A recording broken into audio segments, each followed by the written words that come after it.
सूरज Medina सानी की सल्तनत पर गुरूब हो रहा था। आसमान नारंगी रोशनी में नहा रहा था। गलियों में हलचल मच रही थी। खुशबुओं की महक और अजान की आवाज ने फजा को रूह पुरूर बना दिया था, जैसे पूरी सल्तनत दुआ के लिए जाग रही हो। सल्तनत के मरकज में अजीम महल के अंदर बादशाह फहद बिन अब्दुल अजीज अपने तख्त पर बैठे थे। उनकी गहरी सब्ज आंखें कमरे के हर गोशे को बड़े गौर से देख रही थीं।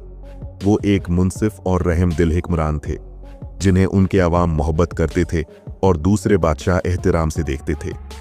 अचानक एक 10 साला लड़का सादा मगर साफ कपड़ों में कमरे में दाखिल हुआ। इसके सियाह बाल बड़ी नफास्त से संवारे गए थे और उसके चेहरे पर मासूमियत और झुझक नुमायां थी। लड़के ने अदब से झुकते हुए कहा, अस्सलाम वालेकुम बादशाह साहब। बादशाह ने मुस्कुराते हुए कहा, वालेकुम अस्सलाम बच्चे, बताओ आज तुम मेरे दरबार में क्यों आए हो? लड़के ने झुझकते हुए बोला, मुझे आपकी मदद चाहिए बादशाह साहब। बादशाह एक संजीदा शख्स थे। उसने लड़के से कहा, कहो बच्चे, क्या मसला है? लड़के ने गहरी सांस ली और एक झुझक के साथ कहा, मेरे वालिद एक किसान हैं बादशाह साहब। वो दिन रात मेहनत करते हैं ताकि हम खा सकें, लेकिन इस साल बारिश नहीं हुई और हमारी फसलें मर रही हैं। बादशाह के चेहरे पर हमदर्दी छा गई और उन्होंने नरमी से सर हिलाया। मैं कल ही इंजीनियरों की एक टीम तुम्हारे गांव भेजूंगा।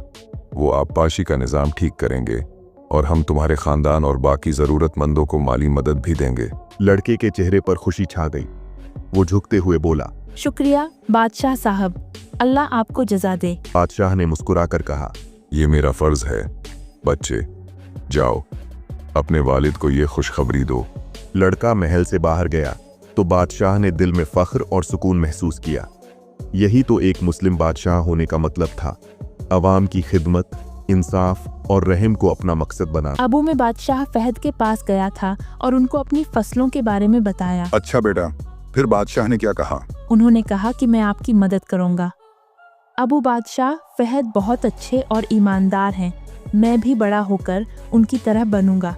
हाँ बेटा, जरूर अपनी आवाम की देखभाल करना। तुम भी, ये एक अच्छे हुक्मरान की निशानी है। अगले दिन बादशाह की इंजीनियरों की टीम लड़के के गांव पहुंची।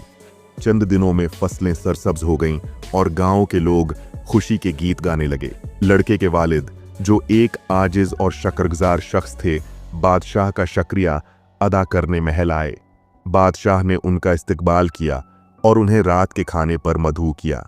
खाने के दौरान बादशाह ने किसान से पूछा, मेरे भाई बताओ, तुम्हारा खानदान कैसा है और फसलें अब कैसी हैं? किसान ने आंखों में तशक्कुर के साथ कहा, अल्हम्दुलिल्लाह बादशाह साहब, आपकी सखावत ने हमारी दुनिया बदल दी है।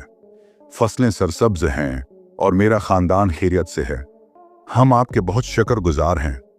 अल्लाह आपकी उम्र में बरकत डाले। बादशाह मुस्कुरा दिए, दिल में सुकून और खुशी महसूस करते हुए कहा, ये मेरा फर्ज है। मुझे खुशी है कि मैं कुछ कर सका।